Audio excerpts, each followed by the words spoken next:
Mecchida Kannappa. Dear friends, this is not just a movie. It is a living example of devotion, realism, and the respect an artist gives to his role. This film is a remake of Bidara Kannappa and tells the story of the hunter Kannappa, who becomes the greatest devotee of Lord Shiva. In this film, Puneeth Rajkumar played Kannappa in childhood, and Shivarajkumar portrayed him in adulthood. But dear friends, there is a fascinating incident about this film that many people still do not know. Usually in any movie, how do we see Shiva and Parvati? Sitting beside each other, with love, divinely, close together.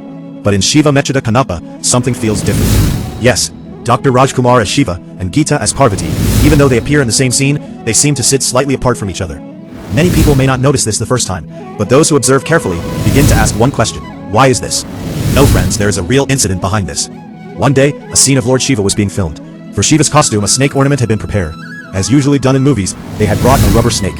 At the moment Dr. Rajkumar saw it, he said, "This does not look realistic. An artificial snake will not suit the dignity of Shiva's role. Bring a real snake." The entire set was shocked hearing those words, because those were not the words of an ordinary actor. They were the words of an artist who treated his role like worship. Finally, they had no choice but to bring a real snake. The shooting began, the camera rolled, silence filled the set.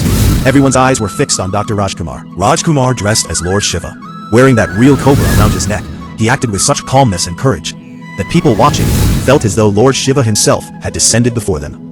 But on the other side, Geetha became afraid to sit near the real snake, because the snake repeatedly hissed, "Huss, huss." Just imagine it for a moment, friends. On one side, a living cobra. On the other side, a camera. And in between, an actress trying to hide her fear and continue acting naturally.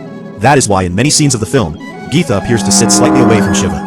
When we hear this, it may sound a little funny, but do you know what touches the heart even more? The respect Dr. Rajkumar gave to his role. Today we have VFX, graphics, and dummy props.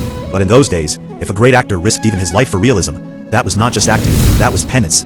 That is why Dr. Rajkumar was not an ordinary actor. He was a legend who truly lived his roles. There was devotion in his eyes, humility in his words, truth in his acting. That is why even today, Kannadigas lovingly remember him as Anavru. Friends, such incidents are not just cinema stories. They are living examples of the true character of a great artist. After knowing this incident, if you watch Shiva Mecchida Kannappa again, every scene feels even more divine. Let us meet again with more rare and heart-touching stories from Kannada cinema. Namaste, dear friends.